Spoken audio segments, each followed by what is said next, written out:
Patrística vem de padres. E padres, a palavra vem de pai. Na verdade, a patrística é um período da história da igreja, mais ou menos dos 7 primeiros séculos, mais ou menos, onde nós tivemos grandes padres, mas não padres só no sentido de sacerdote, padres no sentido de pais. Porque muitos desses gigantes da igreja foram leigos. Por exemplo, São Justino não era sacerdote, era leigo, né? Enfim, Santo Efrem não era sacerdote, era diácono. Tertuliano e Eusébio de Cesareia, muitos não foram padres, mas foram homens que começaram a teologia, vamos dizer assim, que enfrentaram as grandes heresias e que formularam, vamos dizer assim, a fé conforme ela veio de Cristo para os apóstolos, enfrentando as heresias e as coisas difíceis dos seus tempos. Aqui você vê, por exemplo, uma coleção enorme dos escritos desses gigantes da igreja. Por exemplo, aqui eu tenho Santo Agostinho, né? Aqui nós vemos, por exemplo, São Leão Magno, Papa e Doutor da Igreja, Santo Ambrósio de Milão, né? Enfim, essa coleção que você vê aqui na minha mão, Santo Irineu de Leão, essa coleção é uma coleção que tem mais de 600 volumes. É a chamada coleção Migne, né? Que tem escritos dos padres do Ocidente e do Oriente. São esses gigantes que nós conhecemos, Santo Agostinho, né? Um São Gregório Magno, São Gregório de Nícia, São Gregório Nazianzeno, Santo Ambrósio, enfim, esses gigantes da igreja que enfrentaram as heresias, que moldaram a fé.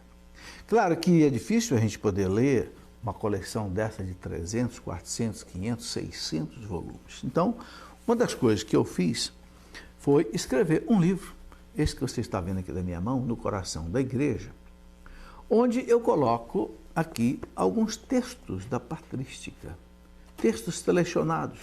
Não é? Por exemplo, vou ler aqui no índice alguns textos. Por exemplo, nós temos aqui autores desde o segundo século até aí o século X, mais ou menos, né? E muitos deles, por exemplo, São Paciano, Santo Efrem, São Cromácio, Orígenes, Tertuliano, né?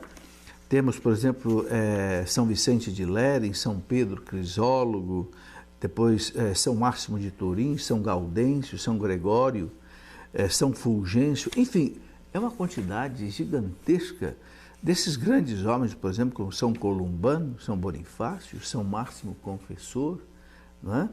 Abade, São João Damasceno, enfim, esses grandes homens, né, que nos primeiros séculos da vida da igreja, pelo menos até o século VIII, eles enfrentaram as grandes heresias. Por exemplo, aquelas heresias que negavam que Jesus era Deus, o arianismo, outra que negava que o Espírito Santo era Deus, o marcedonismo, outra que negava que Jesus não tinha uma alma humana, o apolinarismo, outra que negava, por exemplo, que Nossa Senhora não era a mãe de Deus, o nestorianismo. E foi uma quantidade, o gnosticismo e tantas outras heresias que, né, foi assim como que o joio que o demônio semeou no meio do bom trigo de Deus e da igreja. Esses gigantes da patrística, onde eu coloquei aqui textos, né, escritos por eles, selecionados, para que você tenha um conhecimento disso, são textos que aquecem a alma, né? O Papa João Paulo II, quando esteve aqui no Brasil a primeira vez, em 1980, 81, o Papa João Paulo II disse que os santos padres é a expressão usada para esses homens da patrística. Os santos padres são os melhores intérpretes da Sagrada Escritura.